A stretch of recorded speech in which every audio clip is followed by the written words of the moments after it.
Bismillahirrahmanirrahim. Assalamualaikum warahmatullahi wabarakatuh. Selamat pagi semuanya. Apa kabarnya hari ini? Sehat ya? Alhamdulillah. Saya sangat senang sekali bisa berkumpul dan bertemu di dalam ruangan ini oleh kalian semua. Dan sebelum kita lebih lanjut lagi, alangkah baiknya saya memperkenalkan diri terlebih dahulu, karena pepatah mengatakan tak kenal maka tak sayang. Bukan begitu? Oke, baik. Perkenalkan, nama saya Nida Nurdiana Zahra. Saya mahasiswa Universitas Indraprasta PGRI Jakarta. Di sini saya menggantikan Ibu Tami untuk 6 bulan ke depan. Semoga kita bisa bekerja sama dan kegiatan yang kita lakukan menyenangkan untuk ke depannya. Adik-adik sekalian, dalam kesempatan kali ini kita akan melakukan salah satu layanan bimbingan konseling, yaitu layanan informasi. Di sini maksud dan tujuan dari layanan tersebut adalah dikuasainya informasi tertentu oleh kalian semua, karena informasi tersebut akan digunakan oleh kalian untuk digunakan dalam kehidupan sehari-hari dan perkembangan potensi diri. Nah, untuk itu saya berharap agar kalian semua dapat memahami informasi dengan berbagai seluk-beluknya sebagai penguasaan informasi tersebut, dan dapat digunakan untuk pemecahan masalah, mencegah timbulnya masalah, dan mengembangkan potensi diri seperti itu. Di sini ada yang udah tahu apa sih layanan informasi? Pasti pada bertanya-tanya ya, apa sih layanan informasi itu? Baik, saya jelaskan ya. Jadi, layanan informasi adalah salah satu kegiatan dalam bimbingan konseling, yang dimana layanan ini mencakup kegiatan lainnya. Karena layanan ini memberikan informasi, baik itu informasi pribadi, informasi sosial, belajar, maupun informasi karir untuk kedepannya. Nah, di topik kali ini saya akan membahas tentang komunikasi efektif. Komunikasi yang efektif. Kali ini saya mempunyai cerita sederhana, cerita pendek. Mungkin adik-adik sekalian udah ada yang mengetahui, tapi kali ini saya bahas lagi. Jadi ada salah satu supir yang bekerja di dalam keluarga orang kaya. Kita sebut aja supir ini bernama Pak Budi. Pak Budi ini udah bekerja lama di keluarga orang kaya ini. Dia udah tahu nih informasi tentang keluarga ini. Mulai dari kayak percecokan di dalam keluarga ini, permasalahan dalam keluarga ini, itu Pak Budi tuh udah tahu. Nah, mungkin karena tuannya ini sangat sibuk, istri tuannya juga sibuk, sampai-sampai anaknya ini juga merasa sendirian. Jadi setiap kali Pak Budi mengantarkan tuannya selalu bercerita, "Bud, ini istri saya kemana sih? Kok setiap hari dia pergi terus? Dia arisan di mana lagi sih?" Gitu. Terus juga istri tuannya mencurigai suaminya, takutnya dia selingkuh. Dia bertanya kepada Pak Budi, suami saya tiap hari tuh kemana sih? Dia meeting di mana sih? Kok dia selalu sibuk gitu. Dan anaknya pun juga cerita ke Pak Budi. Pak Budi, aku tuh kesel deh sama mama sama papa karena mereka tuh selalu sibuk dan gak ada waktu untuk aku. Nah, terus tuh di dalam mobil itu ada jas yang kancingnya tuh copot.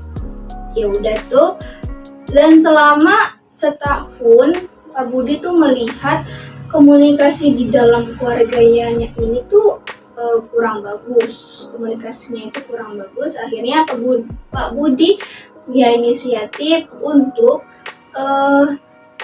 memperbaiki komunikasi di dalam keluarga ini. Karena Pak Budi tuh melihat di saat mereka lagi pada makan malam, mereka itu pada sibuk dengan gadgetnya masing-masing. Nah, pada suatu hari itu jas yang kancingnya copot itu ternyata udah dibenarkan sama Pak Budi. Tapi tuannya menganggap kalau itu dibenarkan oleh istrinya. Dia merasa senang, akhirnya dia pakai. Terus si istrinya ini pergi belanja dan belum dapat kendaraan atau taksi gitu ya. Terus Pak Budi langsung menjemputnya. Si istrinya tuh bertanya, "Loh, Pak Budi kok tahu saya lagi di sini?" Gitu. Terus Pak Budi menjawab, "Iya Bu, tadi Bapak yang menyuruh saya untuk menjemput Ibu di sini." Tuh, akhirnya istrinya tuh senang.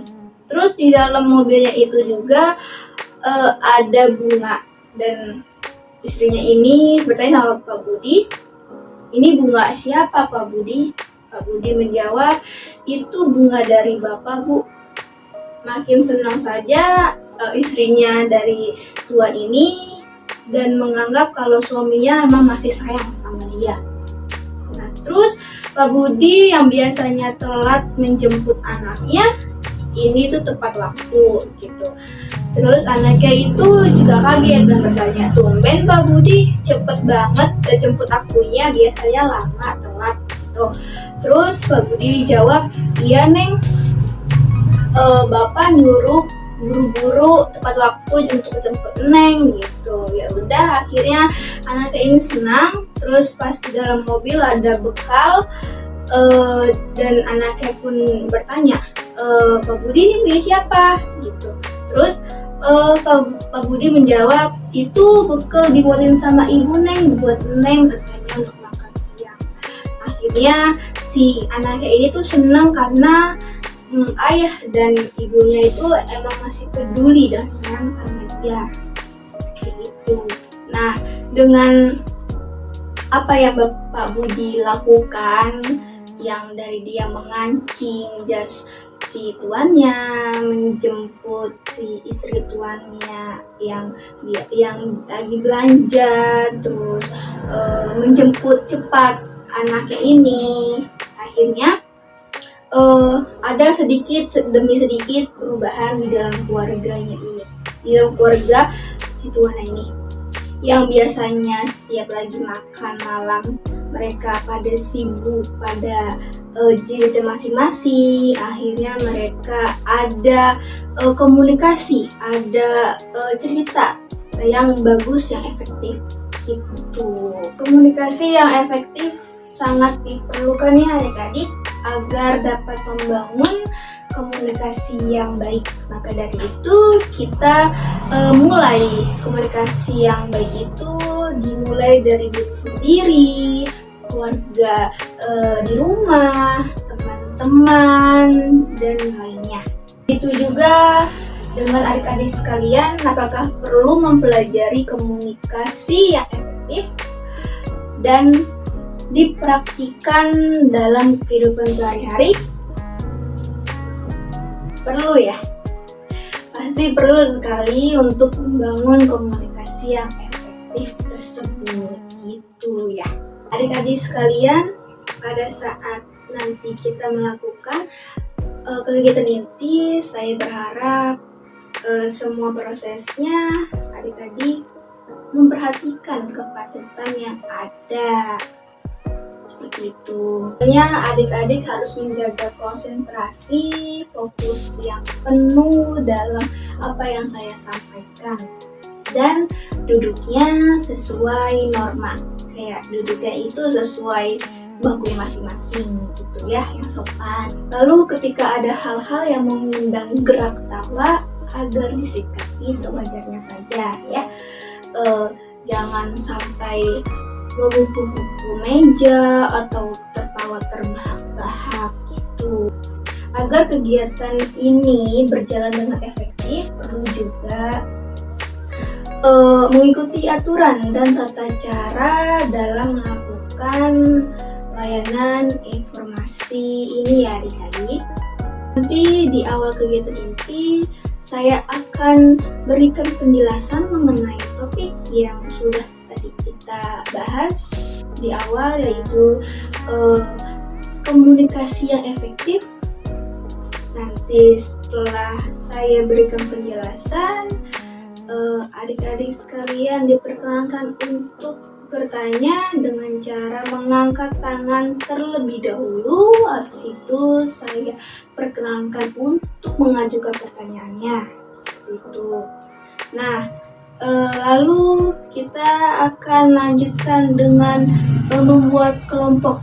Jadi adik-adik membuat kelompok, lalu mendiskusikan, lalu diprestasikan apa yang sudah saya jelaskan mengenai materi topik yang tadi sudah saya bahas. Seperti itu. Jadi nanti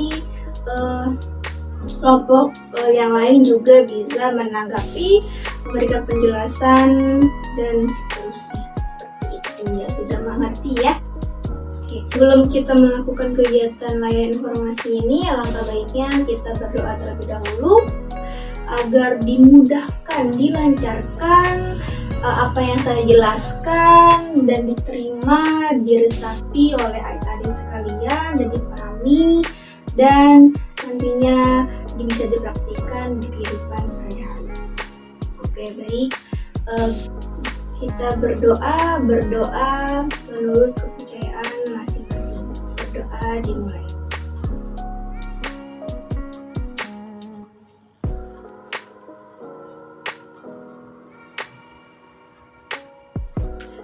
Oke, baik. Berdoa selesai.